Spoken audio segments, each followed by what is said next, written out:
So you now know anybody with any outstanding warrants or anything can leave if they need to. Mm-hmm. I've actually had people leave the room when I started. I've done that before. Sorry. We are up and running. This session is entitled, I actually have it up over here, Adding Synchronous Interaction to Your Canvas Course, which is short for using Zoom with your Canvas course. Interacting with people in real time, where time is a factor, but space is not, because your meeting attendees can, of course, be anywhere in the world. Mm-hmm. We were just discussing a little while ago when we were getting started here that Dave, can I ask a Zoom quick question? literally has worldwide reach. Yes. So as I'm setting up my navigation here on Canvas, should I enable Zoom or Confer Zoom? You'll probably want to enable Confer Zoom, but that requires that you have an account with I do. a Zoom account It's all through set up. CCC Confer. But Yeah. yes, in that event, you definitely want to use the Confer Zoom link in your course menu. And we'll talk about that as we get going here, indeed, a little later on. I know most of you. I see you right off the bat, but I'm Dave Giberson. Was formerly the senior instructional design coordinator at Online Learning Pathways about 3 years ago. Now I'm just retired, living in Idaho, and I'm just a senior citizen. But they asked me to come back and help with some of these training sessions, and I'm delighted to do that. It's wonderful to see you all again. There are a few basic things we're going to need to cover about Zoom right away, just to, no matter what topic we're going to be talking about. Hopefully you are all hearing me. If by now, I would hope you would have indicated in the chat tool and so on if you weren't. You will need to be able to hear. Pardon? What did you say that we should be? You should be hearing me. Oh, yeah. And you will need to hear me, and you'll need to be able to see. Seeing me is no particular treat, but you will need to be able to see the screens that I share. I'll be spending most of the day sharing my screen. So if you can hear me and see that, you're golden. You can always use the chat tool, which I'll talk about in a moment, to answer questions or ask questions. If you mouse over the video window, you'll see a menu running across the bottom of your screen, a Zoom menu with little icons in it. And in the lower left-hand corner of the screen, there is a little microphone icon that indicates or controls your sound, both incoming and outgoing. If you wish to mute yourself so that if there's something noisy going on in the background, or if you just don't want to have your audio going out until you're ready to ask a question, you can just click on that microphone and a little red slash will appear through it and you're muted. If you try to talk again without unmuting, a little message will pop up at the bottom of the screen that says you're muted. Unmute yourself if you want anybody to hear you. So Zoom's gotten much smarter about that. That's something you need to be able to do. The icon next to it, the little camera, will allow you to turn your video on and off, assuming you have a webcam. You certainly don't have to have a webcam to participate in this meeting, but if you have one and you want to turn it on, I'd appreciate it, because it's nice to see faces instead of just black squares with people's names on. But either way works fine. And over to the right in that menu, about a little over halfway, is the chat tool, little cartoon balloon. If you click on that, you'll see a little chat window pop up that has a text box at the bottom that you can type into. And if you type into that and press enter, by default, we'll all see the chat message. And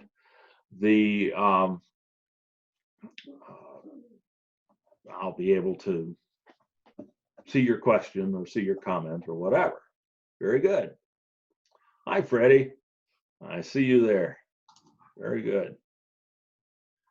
Hi. Oh, good. You got a microphone too. Excellent. Thank you. Good. Wow. Bunch of us here today. That's great. So that's kind of the ground rules, remember, are if you have a question, ask it. Don't wait. Get it taken care of. Sometimes the best parts of the presentation arise from questions like that. So don't hesitate. All right, now I'm going to go ahead and share my screen, and I'll probably be in that mode for most of the rest of the presentation here, because that's the real power in Zoom, is being able to show people things and lecture as if you were in your classroom, or I think better. So I'll share and bring over our outline for today. This is our syllabus, if you will. We're down to Roman numeral 2 already. That's pretty good. Let me put the share link for this in the chat tool so you can pull it up on your own computer if you want to.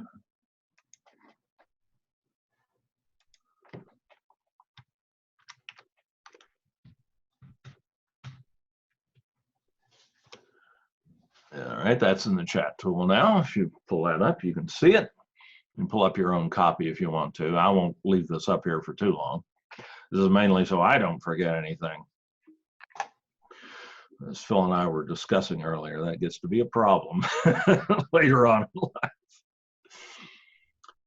But Zoom, of course, is a synchronous tool. Everybody has to be online at the same time to use it.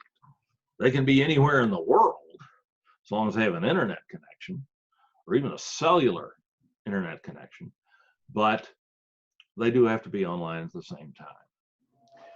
So why, when the web and online courses in particular are such an asynchronous medium, people are used to doing things at the time that's convenient to them, not at a time that is set by someone else. Why is synchronous interaction a real interest to us in online and web enhanced education? Well, the first item you see there is just really critical. Student engagement. It's a marvelous tool to increase student engagement, even if not all students take advantage of it, and they won't.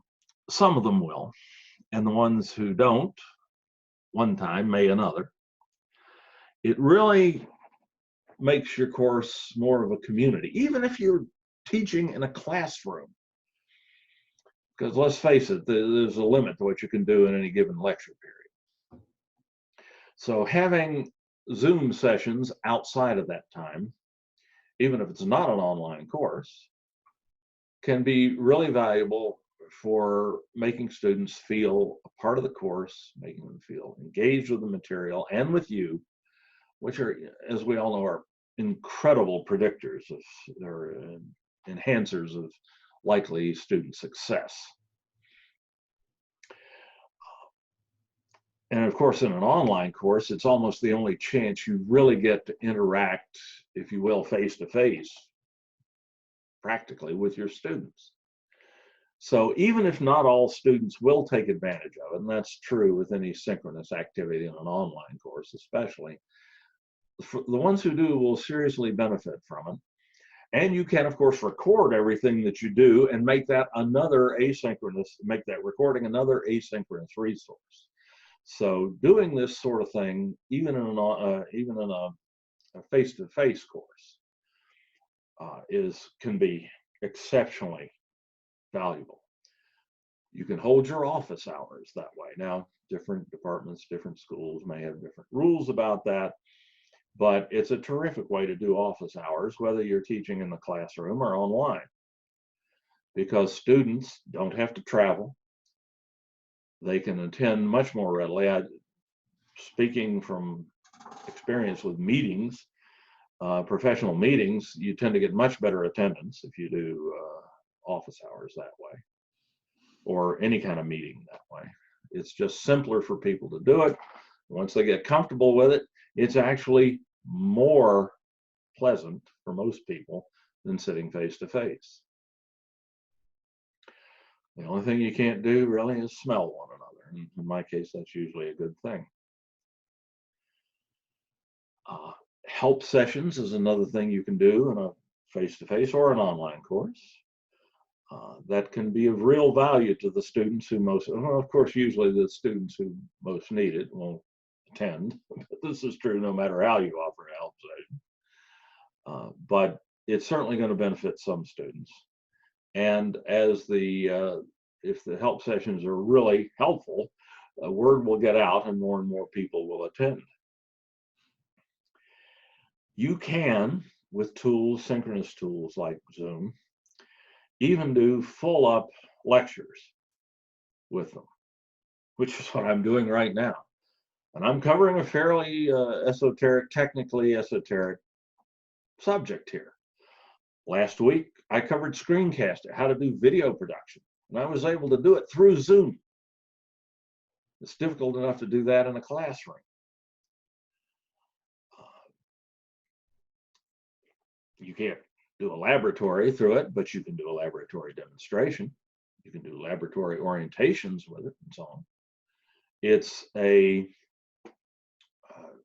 tremendously powerful tool.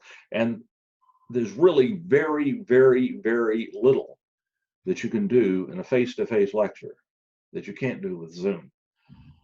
Sometimes you have to have a couple of pieces of extra equipment. We'll talk about some of that today. But generally, the pieces of equipment are not terribly expensive or hard to come by. So you can do anything from a brief one-on-one meeting with a student to a full-up lecture with synchronous tools. And you can record it while you're doing it and put it online for asynchronous use later.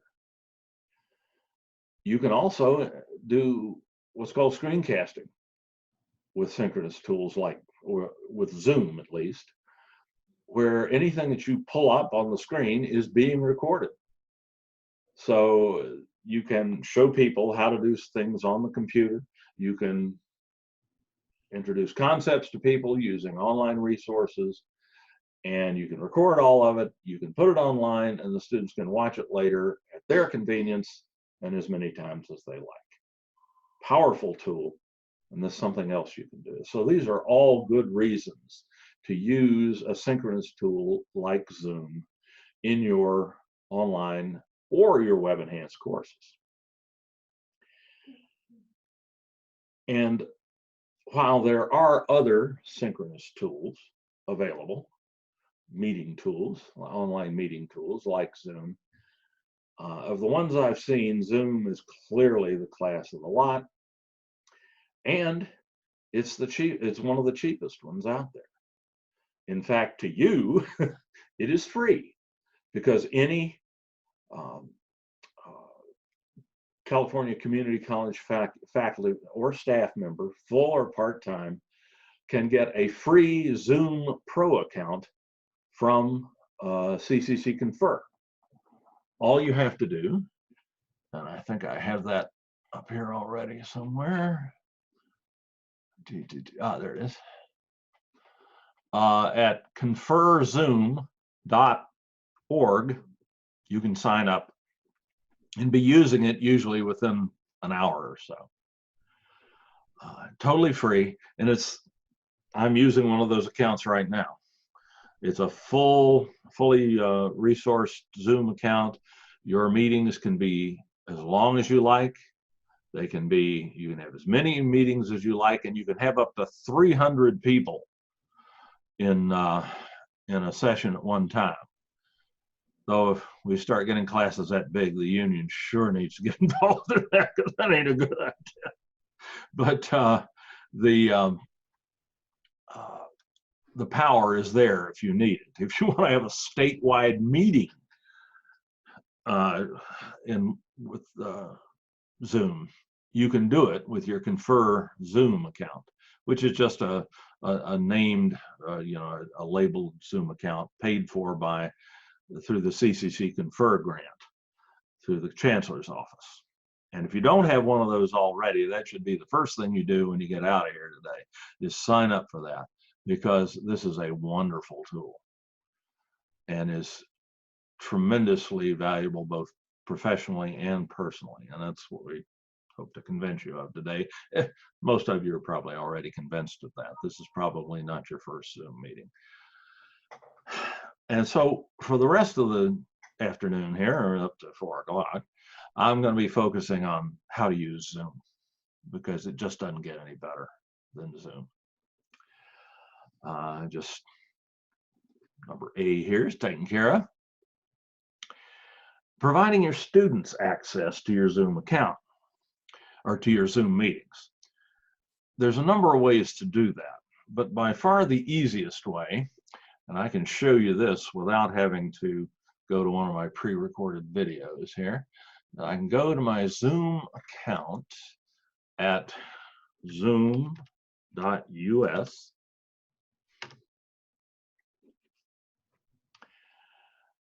And if I'm not already signed in, which obviously I am right now, or I wouldn't be talking to you, I'll have a little sign in link up here in the at the top, and I can sign in. Your login will probably be your district email. Your login ID will be your district email address, and the password will be whatever you set.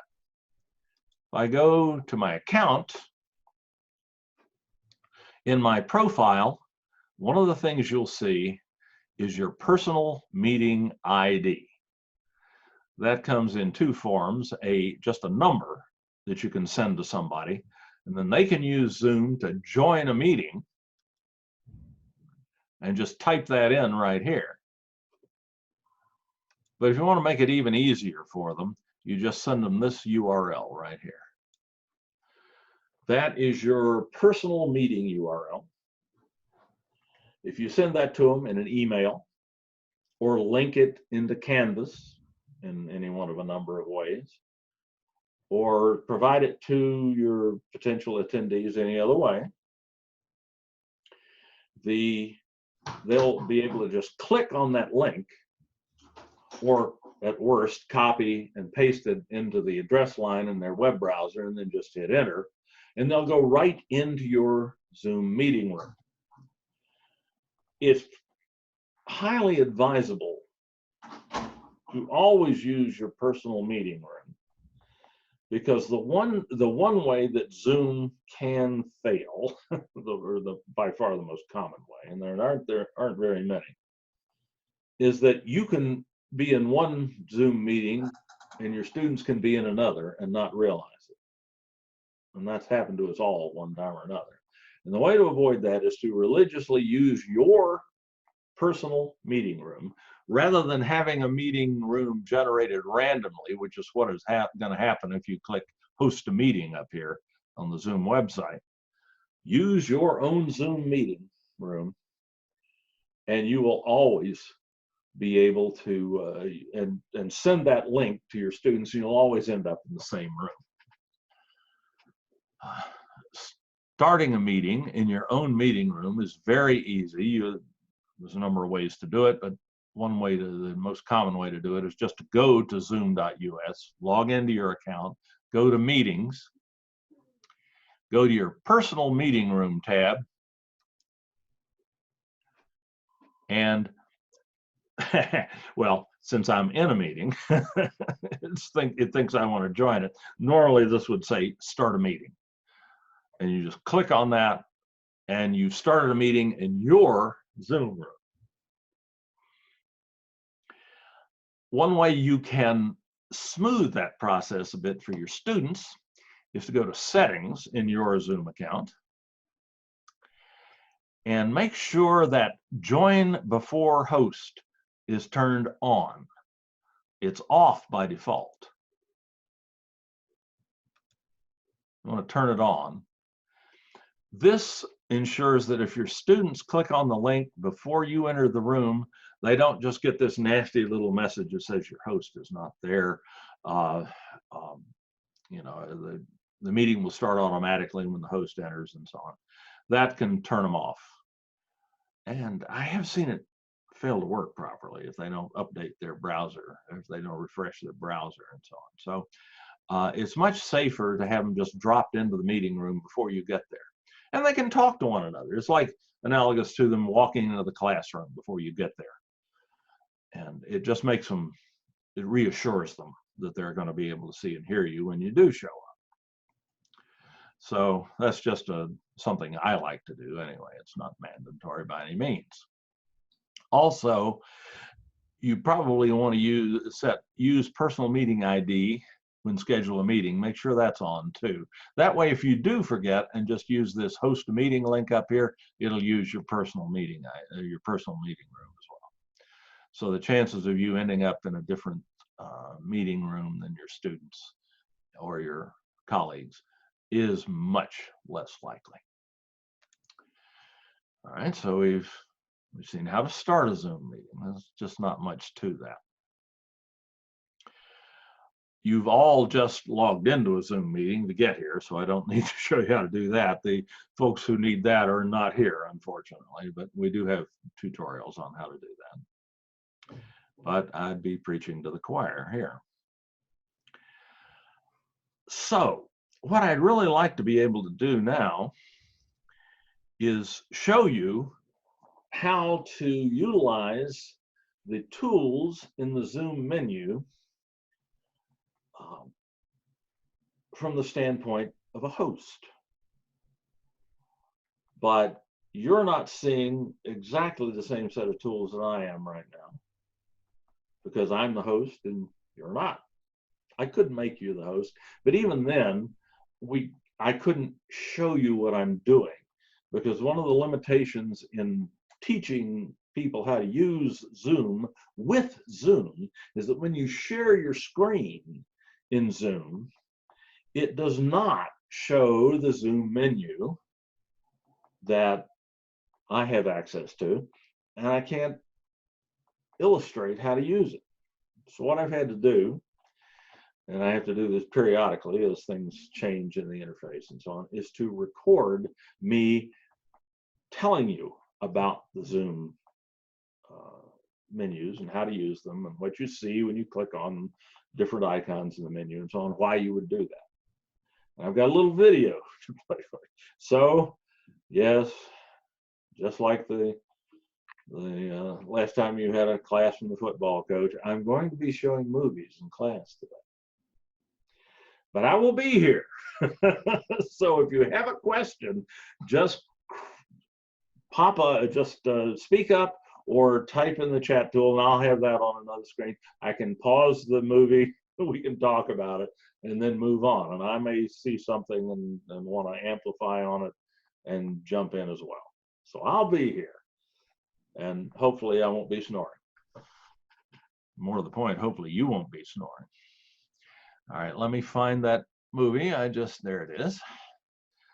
When I shared Zoom, or shared my screen with you, I picked a couple of options that optimize video display. So hopefully this will turn out pretty good. But if you're having trouble seeing or hearing, or things are not making sense, please let me know right away. Okay, so you should all be seeing me with my mouth open. Funny how the camera you always get nailed that way in the anytime you pause a video.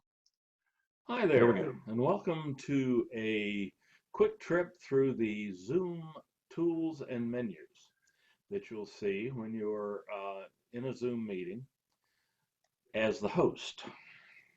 Some of these menus and tools are also available to participants, but we're specifically going to look at the host view here today.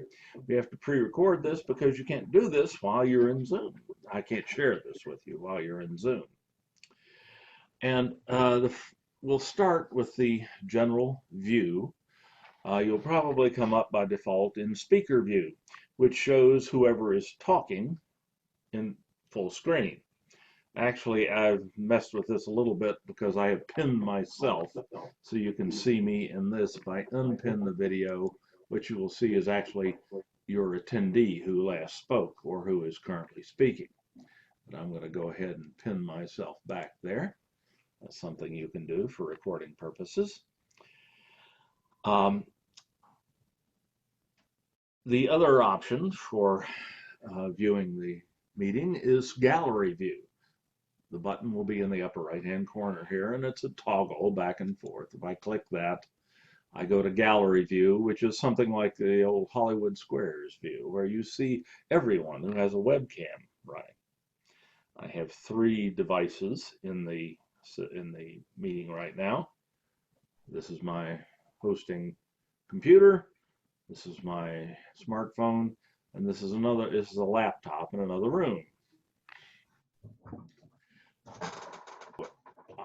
You get a much better feel for who else is in the system, watch them, and take visual cues from them and so on. But either one will work.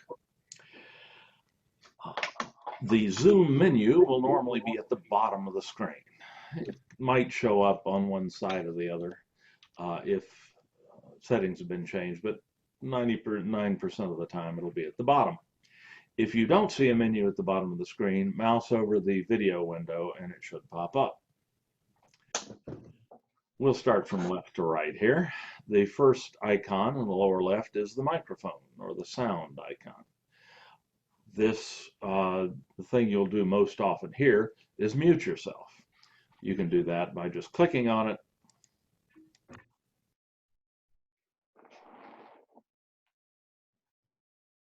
and then clicking again. When you're muted, there'll be a red slash through it. You can mute or not as you wish in a meeting. It's probably a good idea to stay muted at least most of the time if you're not presenting in the meeting. Though if there's not a lot of sound in your vicinity, it's not really that critical. Next to the, and the sound icon will also show you that you're transmitting. The microphone icon will. If you see the little green bar rising up in the microphone, you know you're transmitting. There's also a menu associated with this icon. Right next to it, there's a little up caret. If we click that, we can select, if we have more than one microphone, we can select the microphone we want to use. And if you have more than one output device, more than one set of speakers attached to your computer, you can select the ones you wish. You can also test your speakers and microphone, which is a very good thing to do before the meeting starts. Yes, I hear a ringtone. Yes, I hear a ringtone. Yep, I did hear that reply, and you're finished. So it'll tell you if your sound devices are working. You can switch to phone audio. There are 2 options for audio in Zoom. One is computer audio, voice over IP through Zoom itself. The other is to use your phone, either your smartphone or a desk phone, to both speak and hear the audio. The vast majority of the time you'll want to use the computer audio, unless you don't have speakers attached to your computer. You can also change audio settings at any time. The next icon, a little stylized camera, is your video control icon. This allows you to control whether other people can see you if you have a webcam. You can turn off your video by clicking on the webcam, and you'll go to the little red slash will appear, and you'll no longer appear to your attendees. And just clicking it again will bring you back. Speaking as someone who does a lot of Zoom meetings, it's always nice when you leave your video on, because as a presenter, I can see what you're thinking sometimes, and see if I'm losing you, things like that. It's much better if you leave it on in general terms. There's also a video settings menu next to the little camera. You can, if you have more than one camera attached to your computer, you can select which one you want to use. Indeed, I've used up to 4 cameras attached to a single computer in a Zoom meeting before, where each one was looking at something different. And you have that option. You can only use one camera at a time, but you can quickly switch between them using this menu here. You also have a video settings menu, which you can use in a variety of ways. I'm not going to go into great detail there, but you can set your screen aspect ratio. You can set your whether to use high definition if your webcam is capable of it. You can mirror so that things are not turned left to right and so on. Most of the rest of these you just leave on as is. You can also, in the video menu, go to the virtual background, which I have behind me right now. What I have behind me is actually a wall, a green wall, actually. But I can put any of these virtual backgrounds behind myself. And you can upload your own pictures, which is what I have. Here is a picture out my back window. You can do this. It works a little better with a green screen, but you don't have to have a green screen. If you have a reasonably consistent background behind you with not a lot of, not real cluttered, it may work anyway. It's always worth a try if you want to try that. So that's how you set a virtual background, or you can go directly to that in that video setting in this menu here as well by just hitting choose a virtual background, pick the photo that you want to use, and see what happens. Here's your invite button. This allows you, if you have a running meeting, to invite people to it. You can copy you can do this in a number of ways.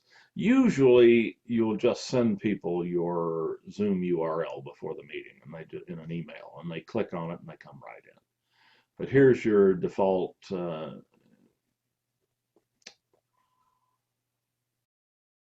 can go directly to your Yahoo Mail if you have that up, and it will give you a message that you can send to whomever you wish that has all the information necessary to access the meeting. So that's a useful thing sometimes. Let's see. That's probably the easiest. Another thing you can do is copy your Zoom URL to your clipboard and just paste that into an email and send it right away. But you've usually taken care of this before you start the meeting. You, as the host, can manage your participants in certain ways. First off, you can see who's in here with you very quickly, how many people there are, and get some information about who they are, depending on how they've logged in. You can mute or unmute them at will, he said.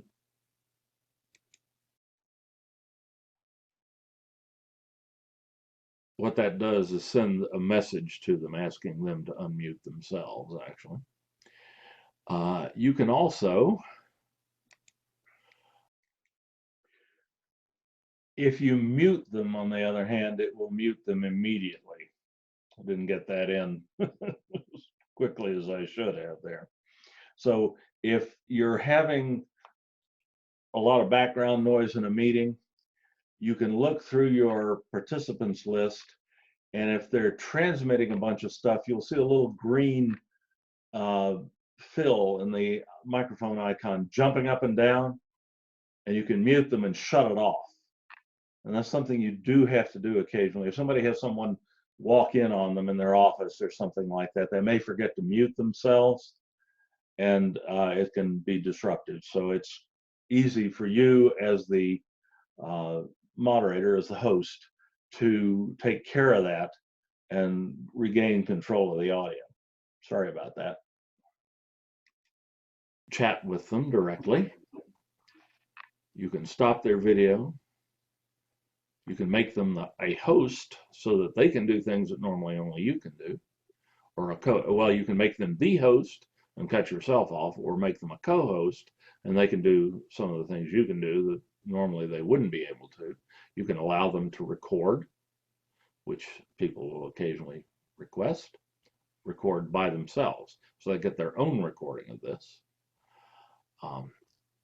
If they happen to be a real-time captioner in your meeting, in order to provide that service, you can assign that to them. You can rename them, or you can kick them out of the meeting in an extreme circumstance. We won't be doing that today. Also, here are buttons where you can do things like, you can mute everyone at one time if you need to. You can unmute everyone. And you can set certain default behaviors. This is where you can also answer questions or surveys, yes, no. They can ask for go slower, go faster. They can like, dislike, and so on. But mainly what you're doing here as the host is looking to see who's in the meeting with you and muting and unmuting them at need more often than not. Alrighty, I'm not going to do polls right now. That's something we'll take up later in another video. We can share our screens. This is one of the most important capabilities of Zoom, so you definitely need to know how to do that. This button right here is very prominently featured to share your computer screen so that people can see what you're doing on your computer in a lecture situation. You just click that button and it asks you, well, what do you want to share? Almost always you will want to share your desktop, your entire screen. That's much simpler. Just do that and you'll be fine. You also have the option to share a whiteboard, but that's not going to come up very often, and there are better options for that I'll show you later in the presentation.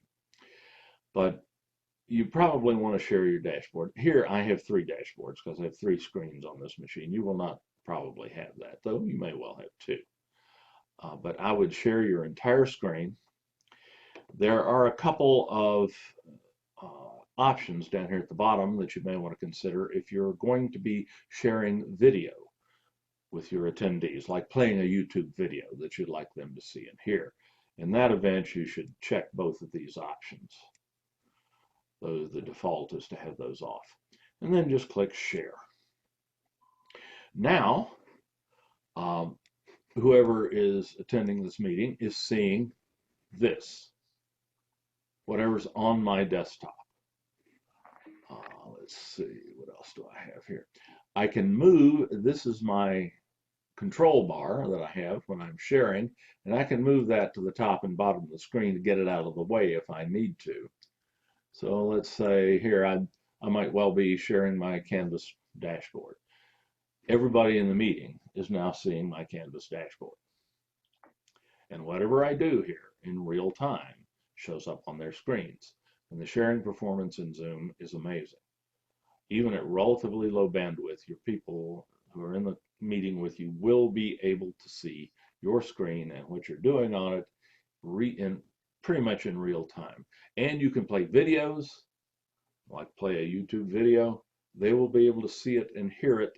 There may be some minor issues with lip sync if someone is talking in a close-up, but other than that, it's going to be nearly perfect. In this little control bar here, you can do a number of things. You can stop your video because there will be somewhere a little thumbnail with your video in it.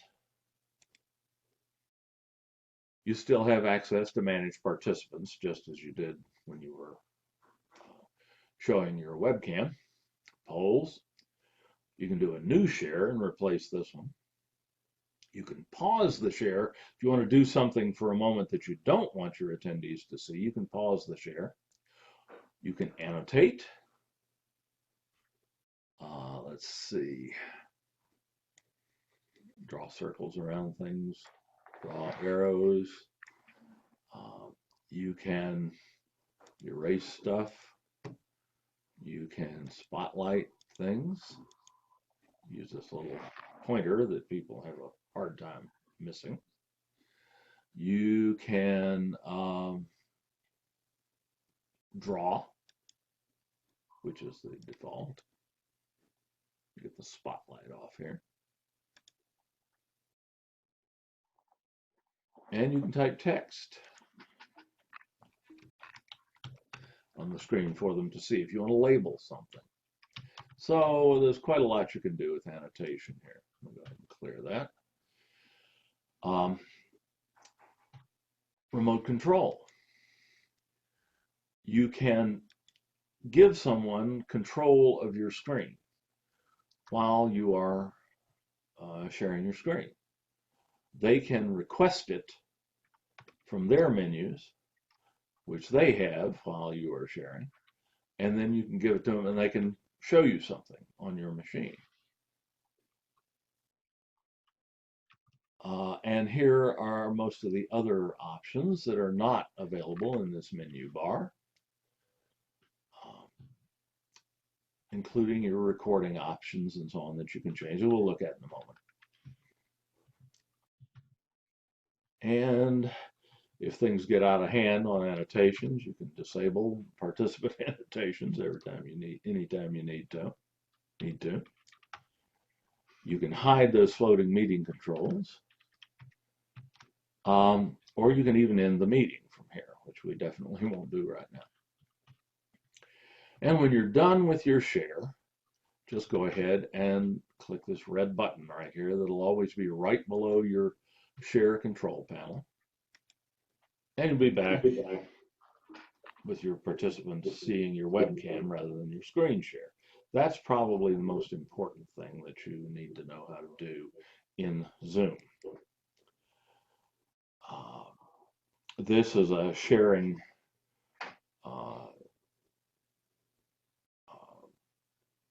control menu. If you have this checked, other people other than you can share, but only one at a time. And then we're not going to look at advanced sharing options right now. Probably the second most useful tool in Zoom is the chat tool. If I click on that, I get a little chat window. Whatever I type in this message box at the bottom will be displayed once I press enter on the keyboard. You can display it to everyone or to other individuals in the meeting. If I just press enter,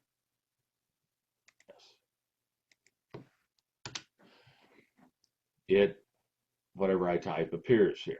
You can put links in here, all sorts of useful stuff. When you're done with the meeting, near time when you're done, you can save the chat using this little chat menu here if you like. And you can control who people can chat with and how, and so on. So the chat tool is very simple, very basic, works very reliably, and it's a wonderful thing to keep running as you're doing your presentation so that people can ask questions or participate or share comments without having to interrupt you.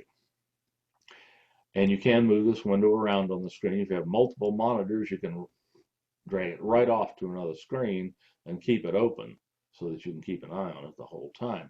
If you do not have the chat window open and somebody sends you a chat message, a little window will pop up at the bottom of the screen here with the first bit of the chat message in it, alerting you to the fact that there is something in the chat you might want to look at. Recording.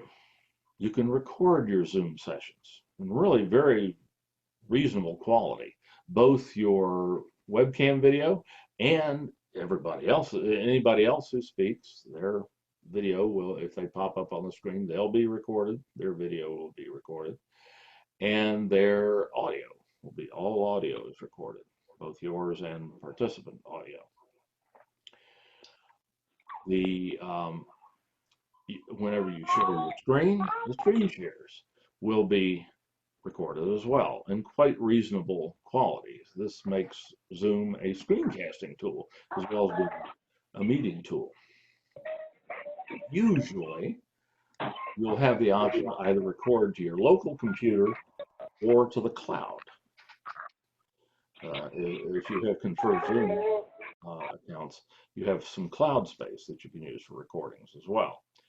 There are advantages to doing it both ways, and I have another video that we'll look at here in a minute that will show you how to do the recording. I'm not going to do that right now, but that's where you record. So if I wanted to record this session to the computer, I just click here. This meeting is being recorded. Everyone is told that you're recording them, so that there's nobody is surprised later. And the recording continues. You can pause or stop this recording at any time. And if you stop the recording, you can start another recording later, and Zoom will save both of the recordings when you exit from the meeting. Indeed, if you have recorded at any time during the meeting, when you end the meeting, the recording will automatically either be saved to the cloud or saved to a Zoom folder in your documents directory on your local computer. I'm just going to go ahead and stop that now. The recording has stopped. And that pretty much covers what I wanted to on the Zoom menu here. You do have the option for closed captions. You can assign someone, and you can also, if someone is assigned to that, there will be a closed captioning window that will pop up that people can see if they so choose. You also have the option to use so-called breakout rooms, where kind of like groups in an LMS, you can assign participants automatically or manually to breakout rooms, and you can set the number of participants and the number of rooms. So it's quite handy if you want to have people be able to leave the main session, work on something of their own, and then report back to the entire session later. And that'll do it for now.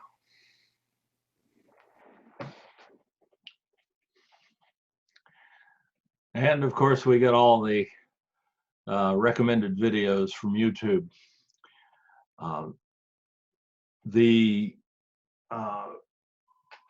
Phil had a great question, which I answered in the chat while that was going, but let me reiterate here.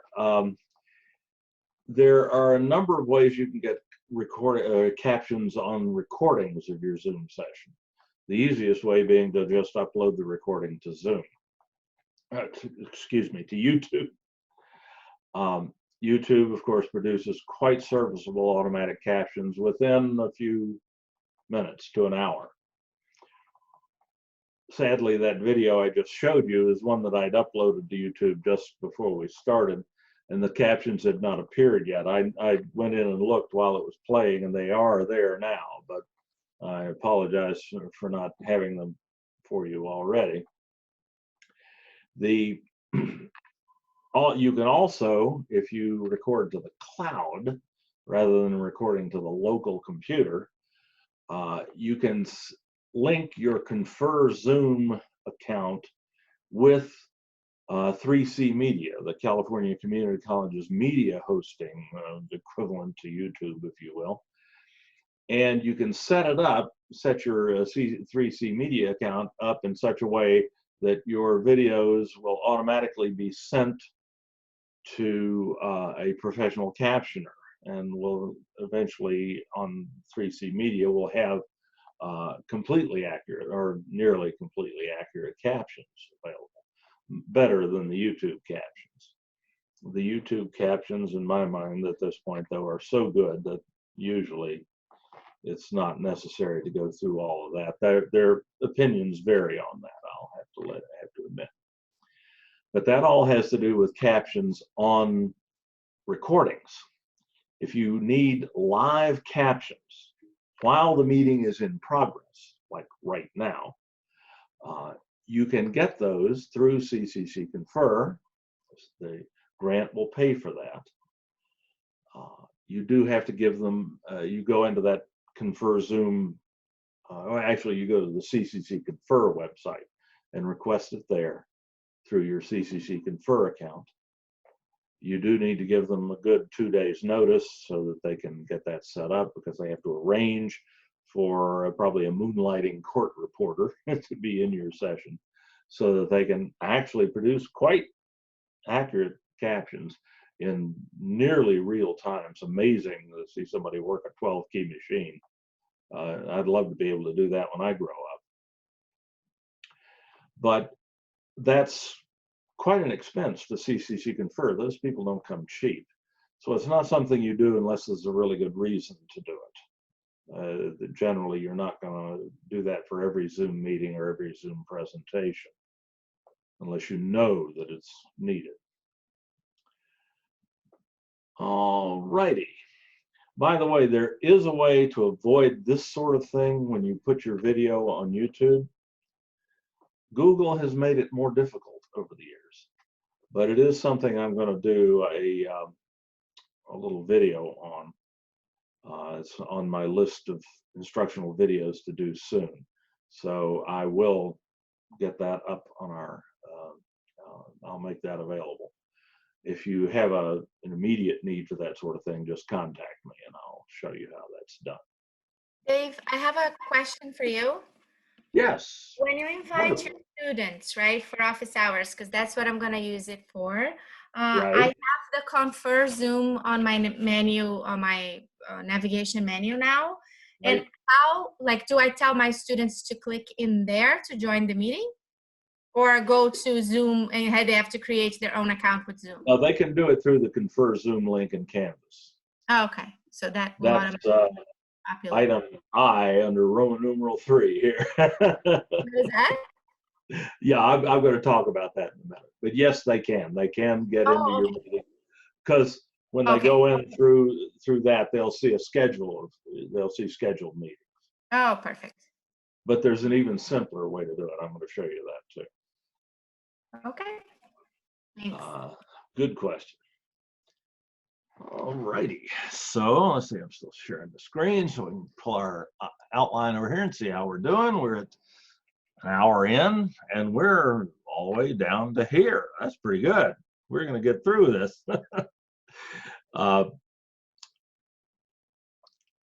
We've looked at the menu and tools and at the screen share. Let me make sure at this point that there are no more questions about that anyone's thought of while all that was going on.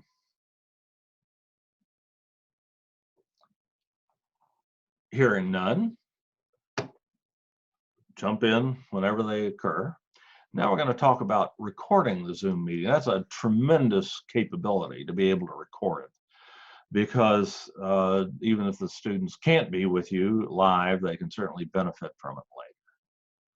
So how do we go about that? Well, that's another one of those things I can't really show you because the Zoom interface won't send that out on a screen share.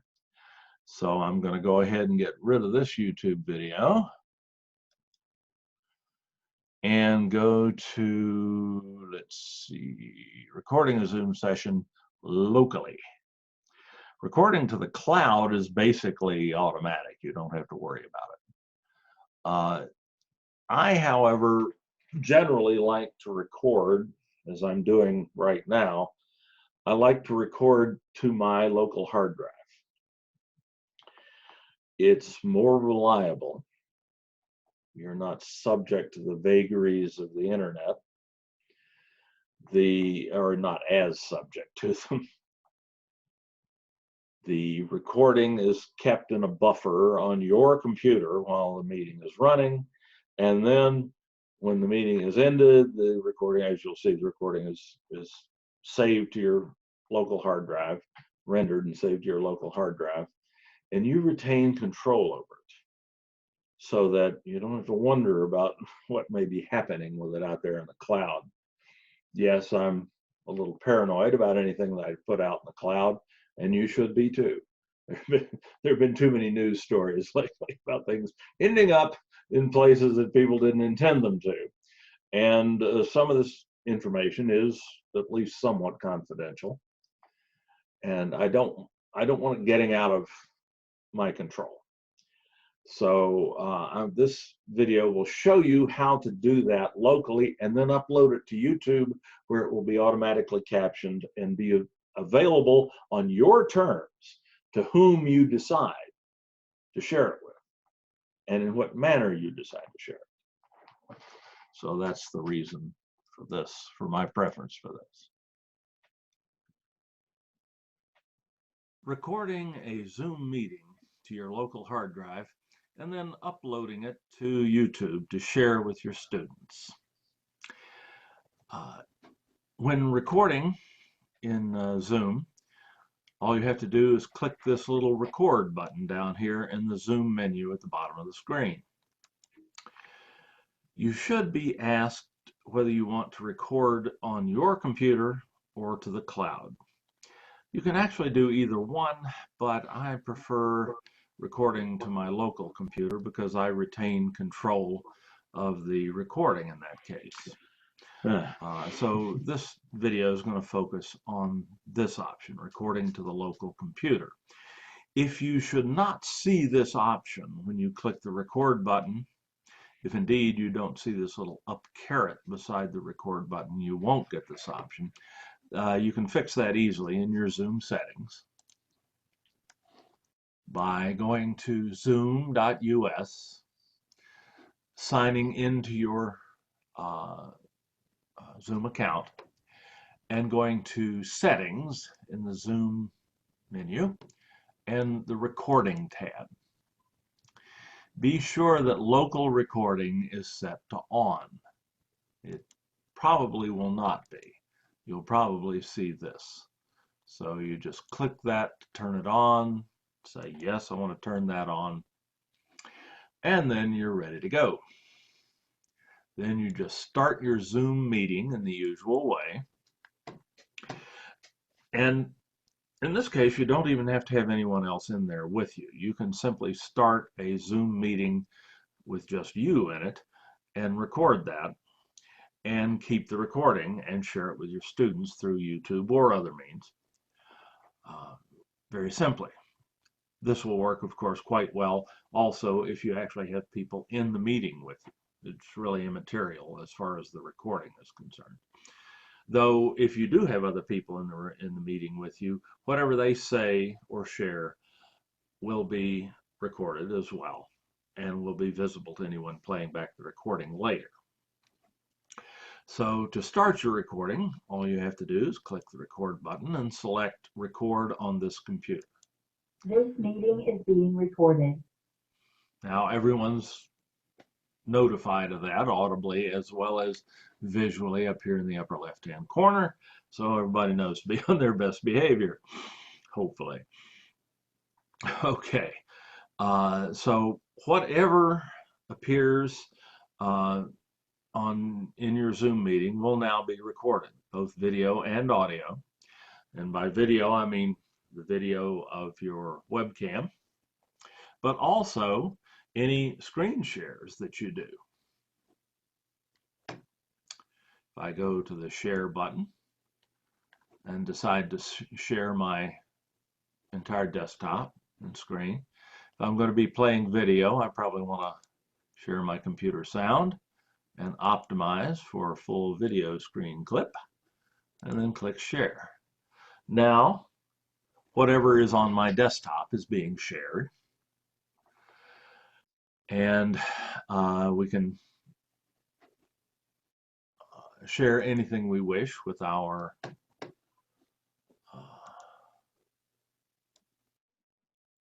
students, like a YouTube video, whatever.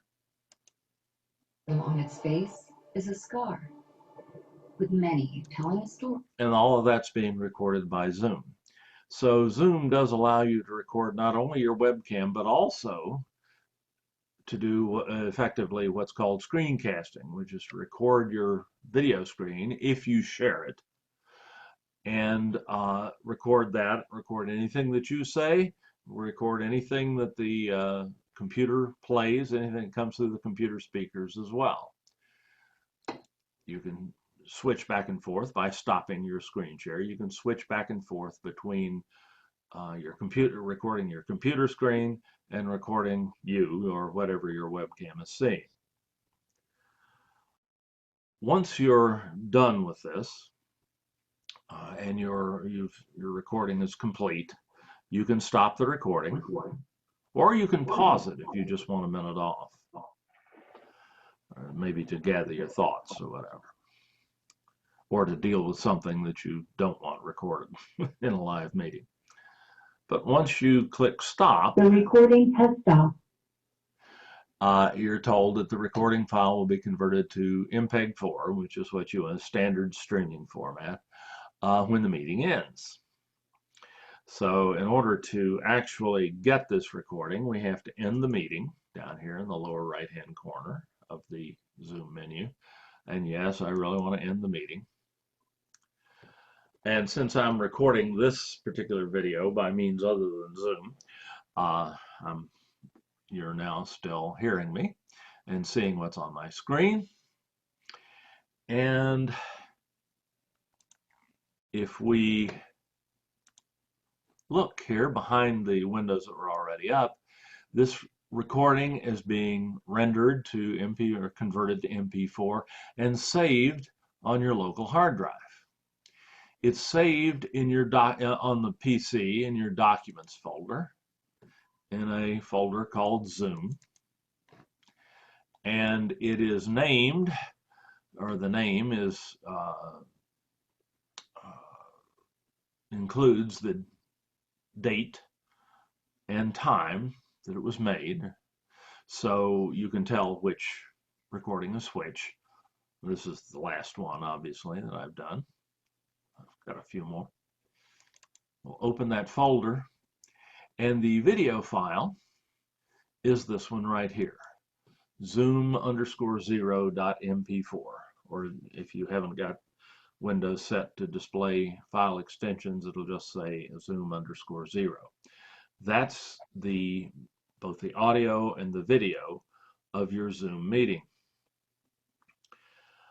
If you've stopped and started the recording more than once in your Zoom meeting, you'll have multiple Zoom video files here, MP4 files, and they'll be numbered Zoom 0, Zoom 1, Zoom 2, and so on in order. So you can easily make multiple recordings in the same Zoom session if you like, but usually it's just the one.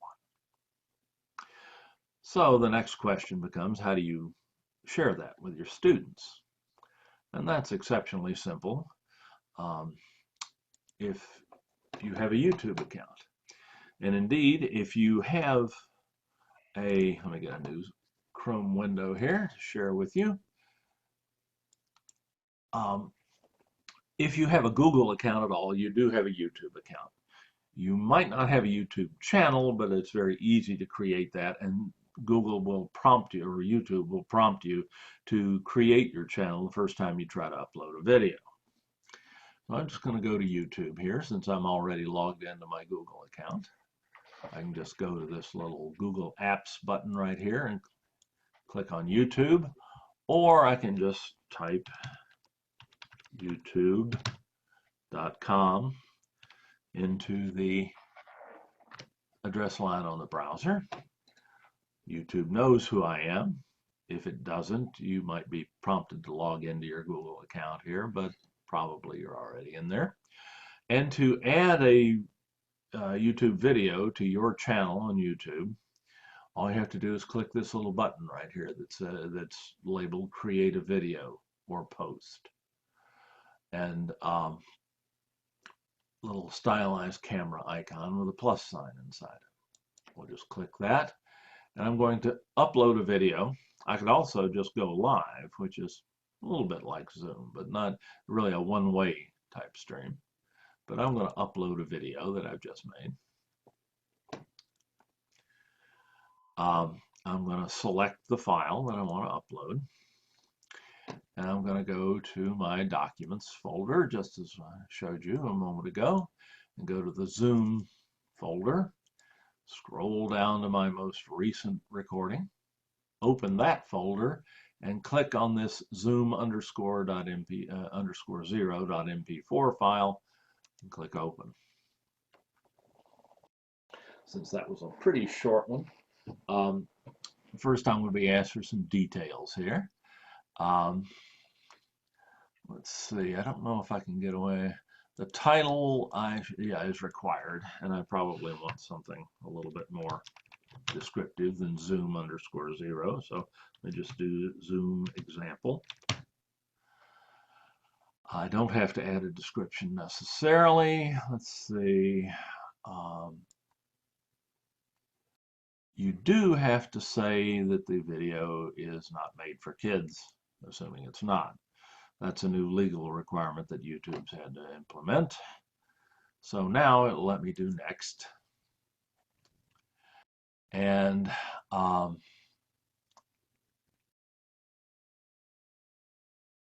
let's see, this changes all the time. Fine, we just got some information here. I'm going to now just do next again. And I'm going to say publish. I'm going to take the default here, which is to publish it right away. And oh, there it is. It's ready to go already. And I'll just click done. Oh, I do have to say visibility. I want it to be, my visibility options are public, anybody can view it, and it can be searched for. Private, which means only certain people can see it, and they have to have a YouTube account. And they have to be logged into their YouTube account in order to view it, or more likely unlisted. I want the video to be unlisted. That is, anybody who has the address, the web address, the URL for the video, can view it if I provide that to them.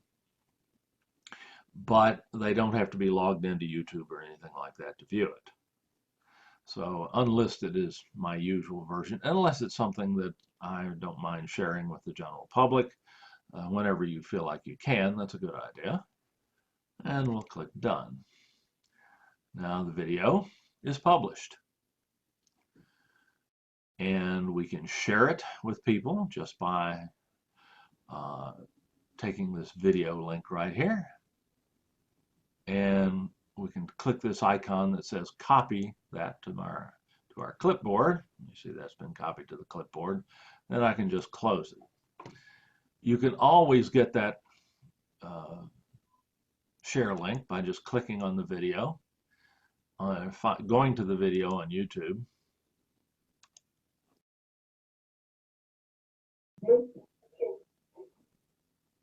Now everyone's notified of that audibly as well as, and just going to share, and here's your video URL. Just click copy, that goes to your clipboard, and you can now paste that into Canvas or anywhere else you need to. So that's all there is to recording a Zoom session with or without other attendees, and uploading that session to YouTube, the recording of that session to YouTube, and then sharing it with people via Canvas or other means.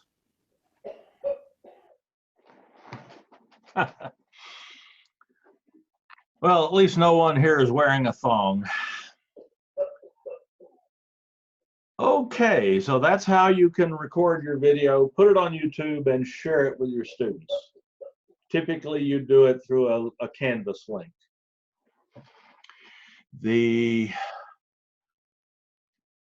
I think that's the end of showing movies in class, so we'll get this out of the way.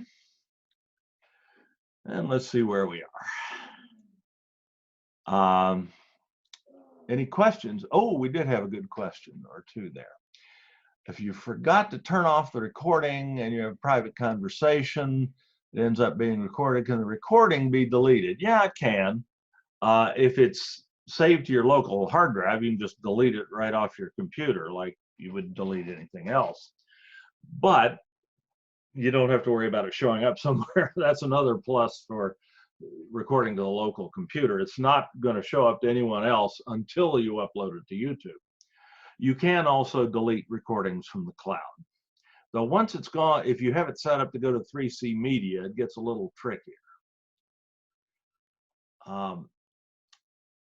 What you would probably do, though, ideally, is not delete the recording, but simply drop that recording into a video editor, like the one in Camtasia.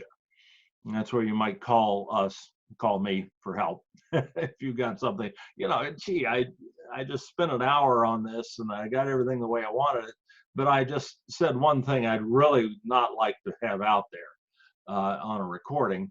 And we can go in and edit the recording and cut that out very quickly and easily.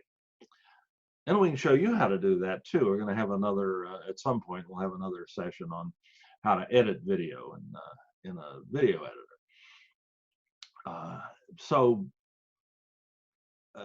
It's not a major problem if you need to cut something out that you think maybe I really shouldn't have shared, like you exposed a critical password or something like that without realizing it. It has happened to me. Okay, and another good question from Nancy. If you wanted to embed the video into Canvas for students to review as needed, does it take up lots of space? Well, yeah, it takes up lots of space, but if you uploaded it to YouTube, it takes up Google's space, and they got plenty of it. And YouTube, there's no limit to how much storage space you can use on YouTube, no limit to the number of videos you can put up there, and really no practical limit to how long they can be. So you don't have to worry about that. When you embed a video into a YouTube video into Canvas or link it, you don't use any significant amount of disk space in Canvas. Google provides you the storage and the bandwidth to share that video for free in return for these advertisements popping up. But if you embed the video in Canvas, whether it be a Zoom recording or any other video that you might have created, most of that advertising is matted out. It doesn't show up. The only thing that does show up are these you might also like videos that show up at the very end of your video. There is a way. It involves a little bit of editing of the embed code that YouTube provides you, but there is a really simple way of ensuring that if you might also like videos do show up at the end of your YouTube video, they're one of yours and not something that has any politician in it or anything like that. And that's like I say, it's a very simple thing to do, but it would probably take more time than we have right now to run you through it, but it's not difficult. So let me know if that really frosts you to see this pop up at the end of one of your videos. And that, as I said earlier, Google's made that more difficult than it used to be. It used to be that it was just an option in your YouTube account where you could say, don't show those suggested videos at the end of my video. Now you have to kind of hack it, but it does work. I've tried it recently. Good questions. Thank you. Let me see. Yeah, those were the two. So let's see where we are.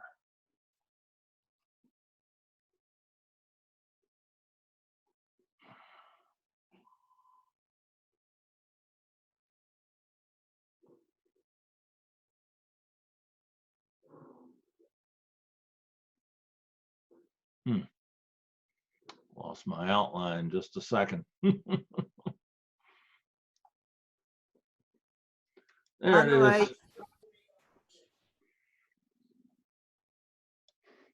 There we go. All right, we've got good time left. Keep those questions coming.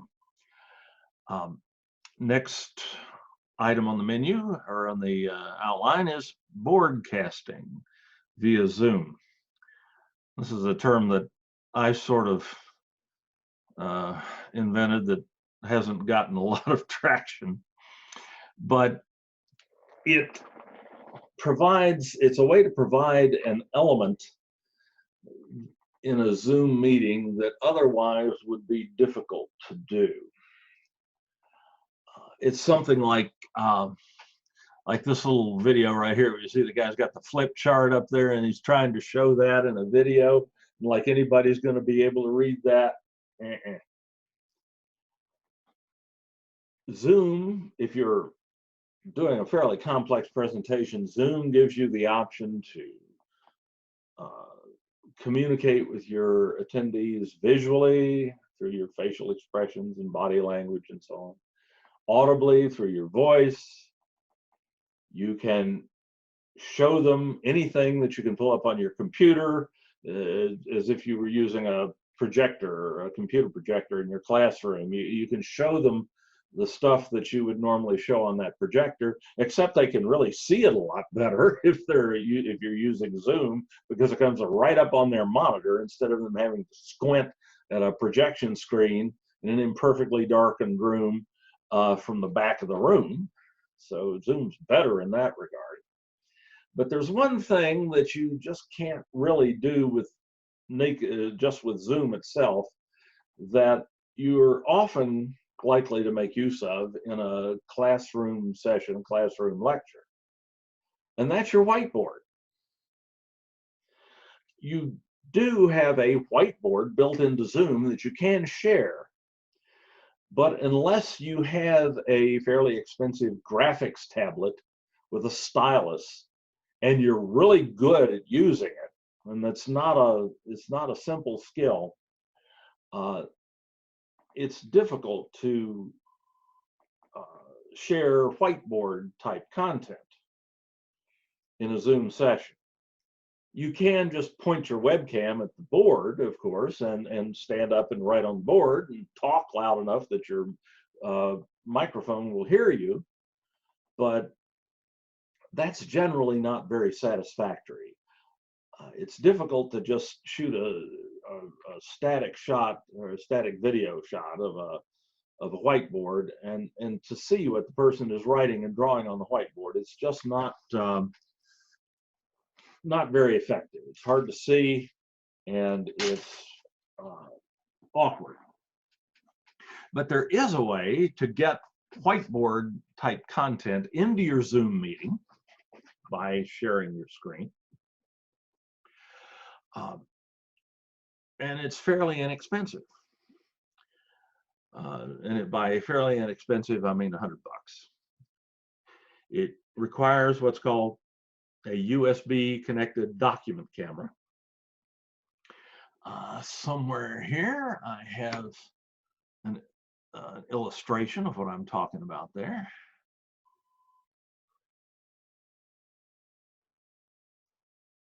By this point in the presentation, I often have a lot of stuff open, so bear with me a second while I find this.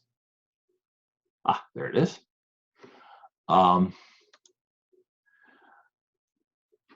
There are a number of people who make these things. My personal favorite is a company called IPEVO, because I've been working with their stuff for a long time, and their cameras are good and they're relatively inexpensive.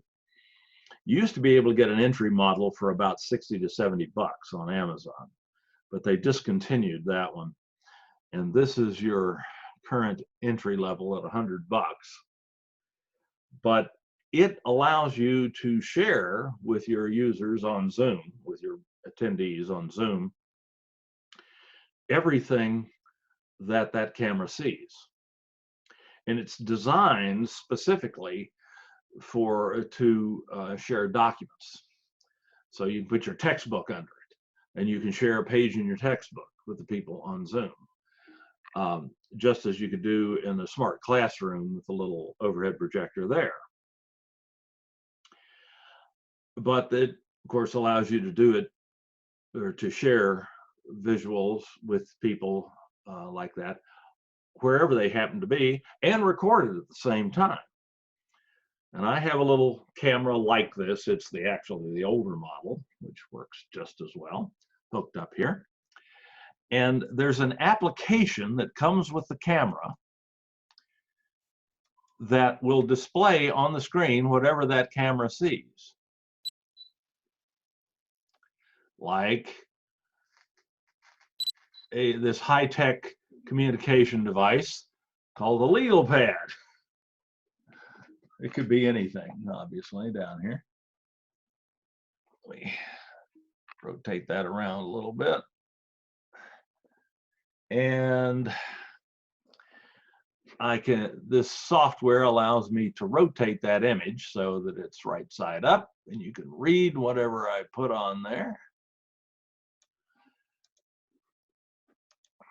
And it'll also allow me to zoom in at need if I want to get way in and see everything that's going on if I write small. But the basic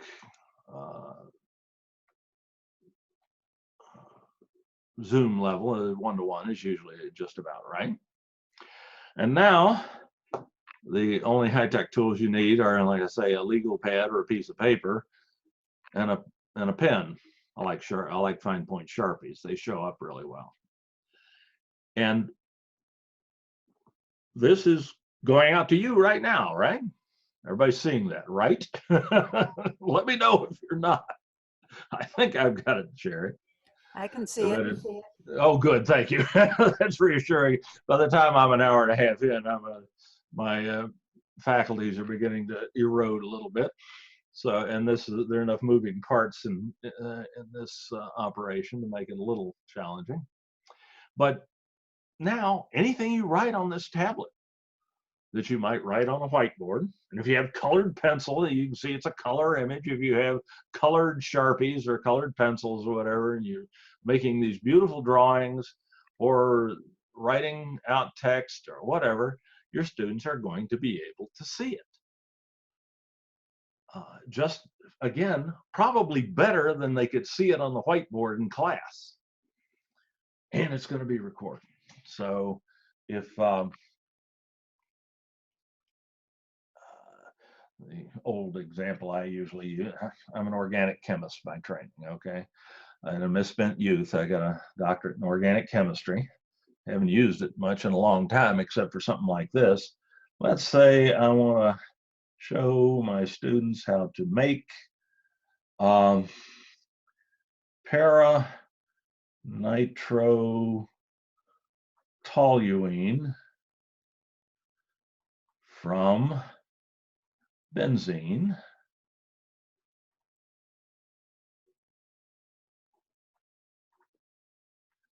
and readily available reagents. A question I've used on organic chemistry tests before. It doesn't hurt if you print more neatly than I do. I'll play the surgery card here. I'm recovering from carpal tunnel surgery on my right hand, so my printing's even worse than usual, but it was never much.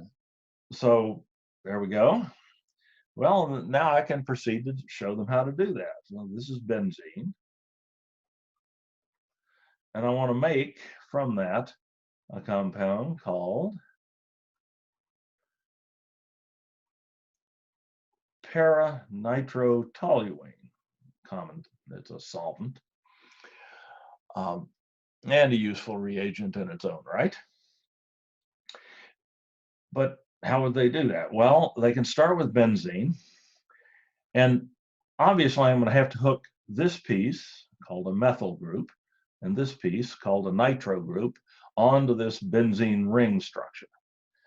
And it matters in this case which one I do first, because if I do them in the wrong order, not only will the groups not end up in the right relative position to one another, but in fact, it won't work at all. I have to put this one on first. And to do that, I use a reaction called Friedel-Crafts alkylation. It involves mixing benzene with aluminum chloride and methyl chloride to get the methyl group. And that produces methylbenzene, also known as toluene. I know you don't care about that, but you can see that if you did, you could tell what I was doing here. Then it's one more step to get that nitro group on, and that just requires a process called nitration, which simply involves treating this toluene with a mixture of sulfuric and nitric acids with reasonable care, so you don't blow yourself into the next week. And that will produce this, and it will produce an isomer of that called orthonitrotoluene. And it is possible to separate these two from one another via a process called fractional distillation. All right, a lot more than you ever wanted to know about organic chemistry. But I can just keep going. I can, a number of things that I could do here. I could put my camera higher up, except I've got my smartphone sitting on it as well. I could put it higher up, and I could get more of the picture, more of the legal pad in at one time, or I can just tear that one off, and I've got a new one, and I can bring it back anytime I need to, and so on. To me, in many ways, easier than writing on a whiteboard, because you're actually writing on a piece of paper, which you can do more neatly and more naturally. And the only thing required is this device that allows you to, gives you a much more powerful capability with Zoom than you'd otherwise have. And not only that, in a pinch, if you want to show like a three-dimensional object or something like that, see if I have something here like this little devil, toy I bought. If you want to show them, there you go. Believe it or not, that is a computer. A full-blown Windows computer. It's got USB ports on it, and on the end here, it's got an HDMI connector, so you can plug that directly into a monitor for display. And the USB port, and there's a power connector too that I just disconnected that gives it power. And the USB ports allow you to put a keyboard and/or a mouse on it, and control it. And you can do, it's a fairly slow computer, but you can do a lot of stuff with it, and you can carry it in your pocket. Kind of cool. So this document camera, object camera, whatever you want to call it, gives you just all kinds of capabilities, including being able to show yourself, except of course I've turned everything upside down. So, but if you had something else in the room to show, you could use that camera as well through this application here and sharing your screen in Zoom. So that's broadcasting, and it's something you can do wonderfully with Zoom. And again, not only do you share it in real time, but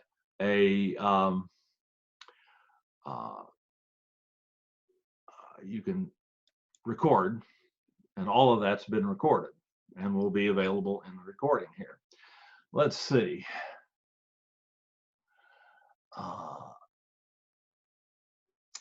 And from Phil, what's it called? I need the antecedent to it, Phil. I didn't see that in time. Are you talking about the document camera or the computer, the little computer? No, no problem. I just wasn't looking at the right time. The computer is called an Intel Compute Stick.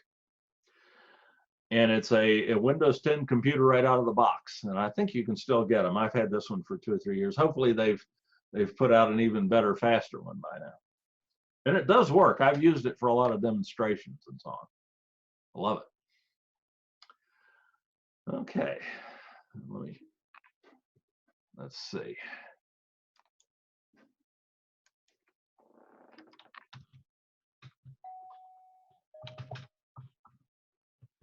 Sorry about that. That's my doorbell ringing. My wife was getting that. One of the fascinating things about teaching from home. There it is. I think that's the current one. So yeah, I think I paid about 150 bucks for it. So not bad for a complete computer, and you can do surprising things with it. All righty. So let's get back to our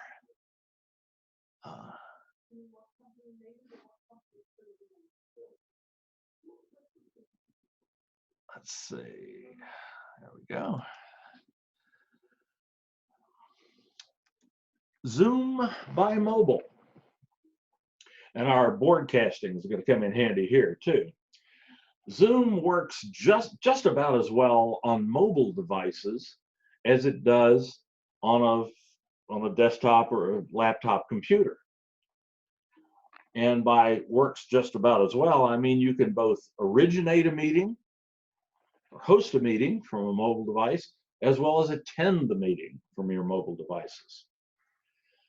And by mobile devices, I mean even if that device is in motion. I routinely attend meetings at the district from the passenger seat of my car while my wife's driving somewhere. I don't like to be limited to, since I'm retired, to being in one place at a particular time for a meeting. So often enough, we'll be going somewhere and I'll attend the meeting from the car. With the car in motion, it speeds up. I've tested it up to 80 miles an hour and it works like a charm. And Zoom just works on cellular bandwidth as long as the bandwidth doesn't drop too low. Sometimes you drop down on a dip, you'll freeze for a minute, but by and large, it works like a charm. To do that, let me grab my smartphone here, and I'm going to put us back on that broadcasting application.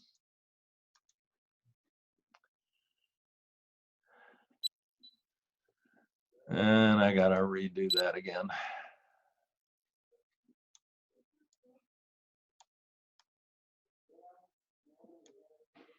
Another really cool capability this gives you. And I'm going to get my smartphone here, which is currently in our meeting. And I'm going to drop that out for the moment. I just did that because I was recording that video earlier. I'm going to leave the meeting.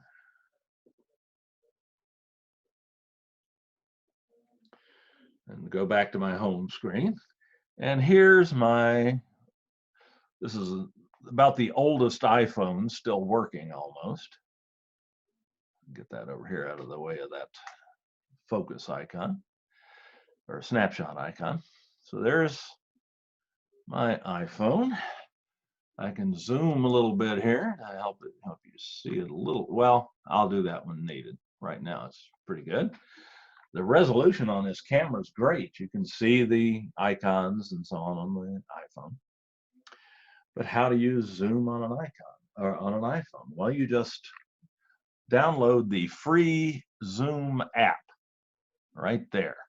It is available for both Apple or for iOS iPhones and for Android, any Android phone. It's free.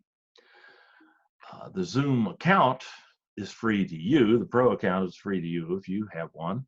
But let me make clear something I might have forgotten or might have skipped over earlier. Your students don't have to have Zoom accounts to attend these meetings. They don't have to have anything. They don't have to pre-install anything on their computer. All they have to do is click on that link you send them. The link will automatically download the Zoom client that they need and install it for them. They don't have to do much of anything except say okay and let it do it. So it's a very low hurdle for your students to get into a Zoom meeting. And they're almost always successful in doing that. When we used to use Blackboard Collaborate for online meetings, we'd usually have at least 2 or 3 students in every meeting that involved students, or 2 or 3 faculty for that matter, who couldn't get in because it was just too complex or something wasn't installed on their computer properly or whatever. Zoom is about 98% bulletproof. Almost everybody gets it the first time. Yes. Can you show me though, what's that link, the Confer Zoom on Canvas, what it does, please? Is that the preferred way to do it, or? Absolutely. You just go to conferzoom.org is the URL. And you go to sign up. Yeah, I have that. Okay. And just fill it out and click sign up.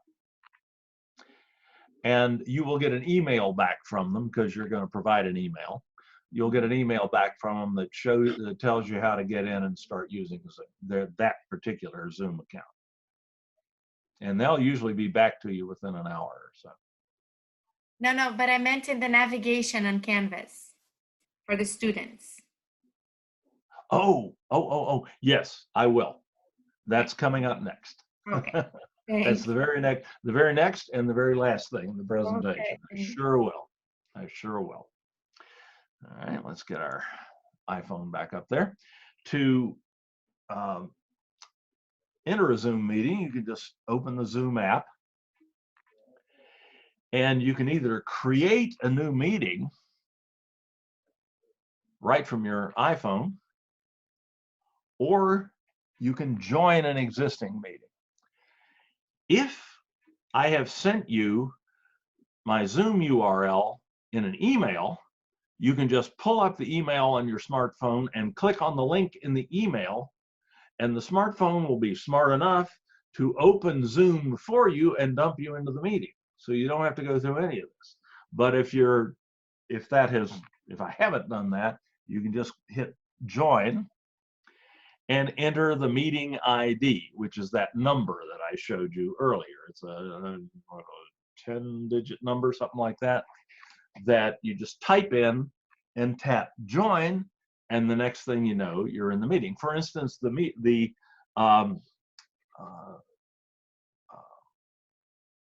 ID for our meeting is 391. This is my personal meeting ID, so this doesn't change for me. 499.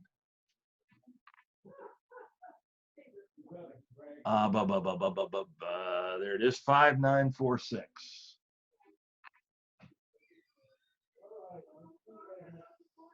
And join.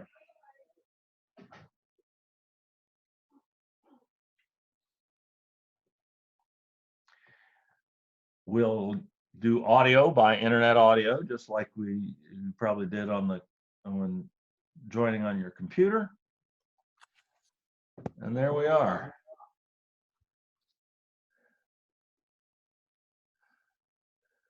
And I need to mute that one. Otherwise, I've got 2 microphones going at the same time. I'm going to get a feedback loop, and everybody's eardrums will be challenged.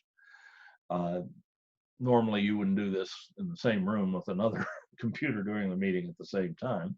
Though it is a cool way to follow the meeting yourself. If you're hosting the meeting, you can take your smartphone and log into the meeting, and you just keep it handy over out of sight somewhere, which I've been doing this whole time, and you can verify that people are seeing what you think they're seeing. Gives you much better, much more confidence in the meeting. You don't have to worry about, am I really getting through? Are they really seeing me and hearing me, and so on. Your phone will establish that. And of course, you have the phone has a camera built in, so you see what you're transmitting over here. And let's see. Can I do this? Yeah, I'm in the meeting. I'm going to stop my share right now, the one off my computer. Here we are, back again. Wow, there's a lot of you still here. Y'all gluttons for punishment. And if I allow it on the iPhone, at least, I can share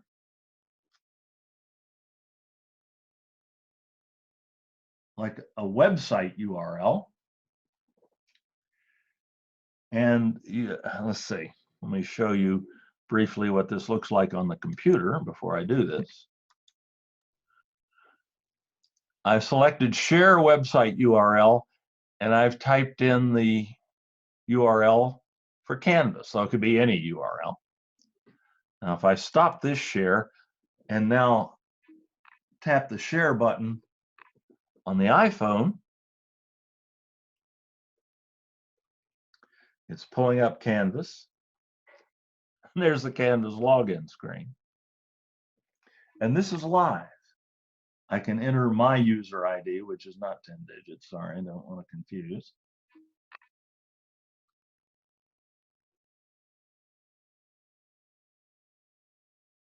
I'm doing this on the iPhone. And my password, let me see what is the password for that one. Oh gosh, I always have it saved. I never have to enter that one. Uh-oh, this is going to be embarrassing. Let me see if I get it right. And I tell you what, I'm not going to do that because it's going to show it. That's one drawback to doing this. So you might want to be logged in already before you share. But whatever appears on the iPhone screen will be shared to everyone, and they'll be able to see it.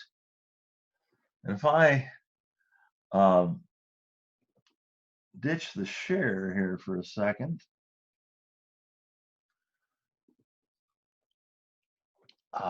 I have actually, in a pinch, run a Canvas overview of Canvas Zoom session, just like what we're doing here today, from my iPhone. One day my internet connection went out at home, and I couldn't find a place where I could go and talk and actually do a Zoom session like this. I had to get in my car, drive into town to get decent cellular bandwidth, park the car, sit there in the car, and give the class from the iPhone. Or an Android phone will work just as well. Incredible power. So Zoom and tablets, it works great on Android tablets or iPads. Zoom on an iPad's beautiful. Again, the free app, you have to have the free app, but there's absolutely no need to have to, for most things anyway, to have to run Zoom from a computer or to be at home or to be anywhere, be any particular place, as long as you have at least cellular connectivity. It works flawlessly. Okie dokie. Questions about that?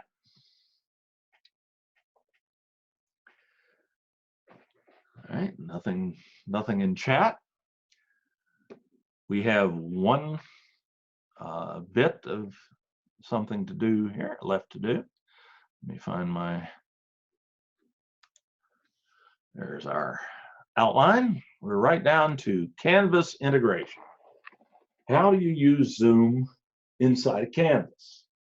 Well, of course, you don't have to integrate Zoom with Canvas. You can just send the meeting URL out, or you can put it in a link in a Canvas page, and the students can just go to it.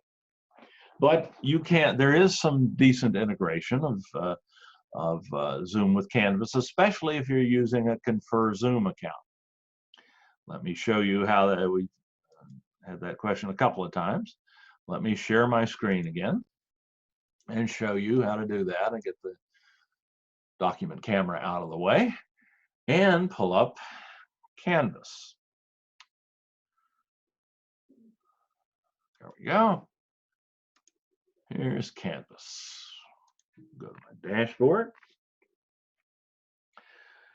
All righty. Everybody should be, yeah, looks like everybody's seeing Canvas. My smartphone tells me I've got that up. I'm just going to pick a Canvas course at random here that I'm enrolled in that doesn't have anything confidential in it. And I'll enter that through the dashboard in the usual way. There we go. You'll note in this link you will probably not see in your in your course menu, but this link you will see in your course menu. It is deployed automatically in all new shells in our Canvas system, and all you have to do is click on that, and you go into the Confer Zoom control application. It is this will work only if two things are true.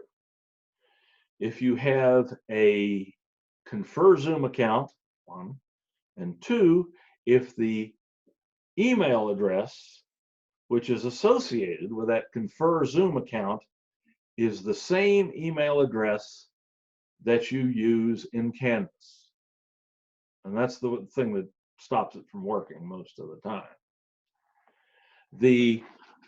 And this is all set up for you. You don't have to worry about it. You will see any scheduled Zoom meetings that you've set up in advance. You can book new ones. You can find any of your event recordings. And if you just want to start a meeting, you don't have to go to Zoom. You can just go to Quick Launch. Right now, and that's about what I can show you right now because my account is still messed up a little bit, I think. But let me try it. And no, it doesn't look like it. Yeah, despite the fact that I have a Confer Zoom account and that it is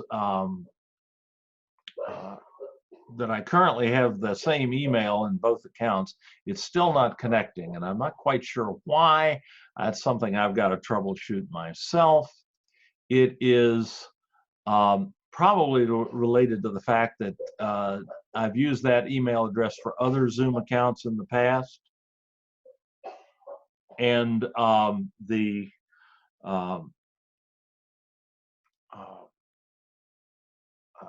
it's gotten confused somewhere along the way, but normally this should work reasonably well. So that should just work for you. And if it doesn't, you can go to conferzoom.org and put in a help ticket, and they will help you with that. If there's something they need to do on their end to fix it. But to tell you the truth, is a much simpler way to integrate Zoom with Canvas. And that's just to create a link in your course menu to your Zoom, your personal Zoom meeting room. You can do that. I've done that a couple of times here, so let me do that again under another name. I can go to the settings in my course menu, and I can go to apps, the apps tab, and I'm just going to show installed apps because there's a bunch of them that are not installed. I don't want this page to get too busy. And I'm going to use what's called the redirect tool, which is this app right here, the big swooshy blue arrow. Click on that. Click Add App to the course. Name it. I'm going to call this Zoom, and I've done this twice before, so I'm going to call it Zoom 3. And then I just need to find my personal Zoom URL. That is in my Zoom profile, which I think I have up in another page here. Not on this one. Let's see. Not that one. There it is. Here's my Zoom account. If I go to my profile, it's this URL right here. I just copy that to the clipboard with a Control-C. Now I get that out of the way and I go back to here and I just paste that in. I would like it to show in course navigation and even in account navigation, and add the app. Now, if I refresh the page, that link I just created appears here, and all I or my students or my colleagues have to do to access my Zoom room is to click on that link. It will have you open it in a new tab. It's going to go through the usual Zoom dialog, opening Zoom meetings. And since I'm already in this meeting, it is now officially confused. But if I weren't already in the meeting and trying to show you this, my Zoom room would have popped up here. Even if there were a meeting in progress, I would drop right in because I've set my Zoom profile up that way. If there were not a meeting in progress, my Zoom meeting would pop up and I'd be able to see myself if I had a webcam. And if anybody else happened to be in there, I could see them and we could talk. Students could use it ad hoc as a study room, things like that when you're not using. So it's kind of cool capability. But that's all there is to integrate it. That's the simple way to integrate Zoom into your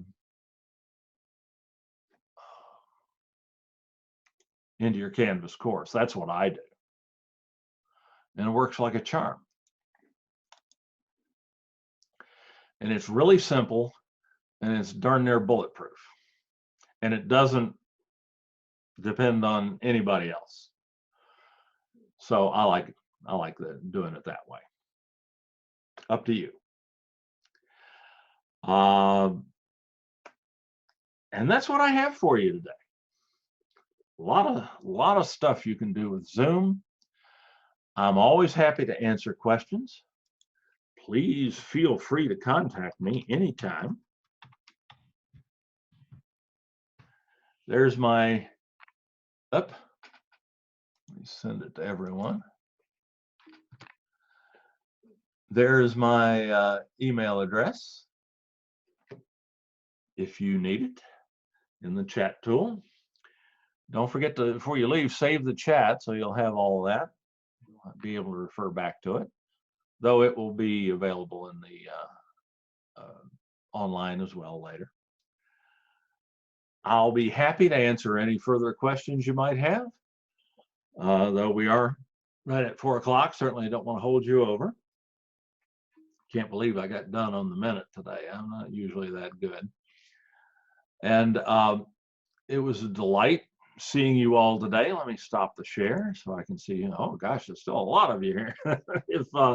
If any of you have questions, just speak up or type into the chat tool. Or otherwise, I'll see you again. I hope we have more of these training sessions coming up. Mary's been sending out the emails every time before each one. So we've had great attendance. And I'd love to see you again. Can't wait to talk.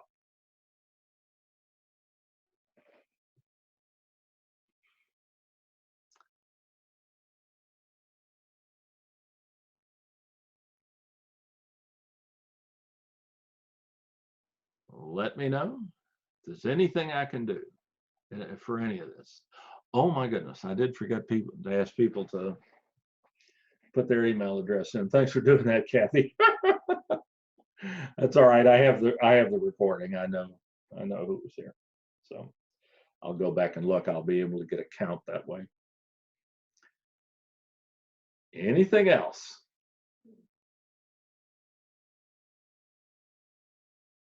All right, everyone, have a wonderful afternoon, and I'll look forward to seeing you again soon.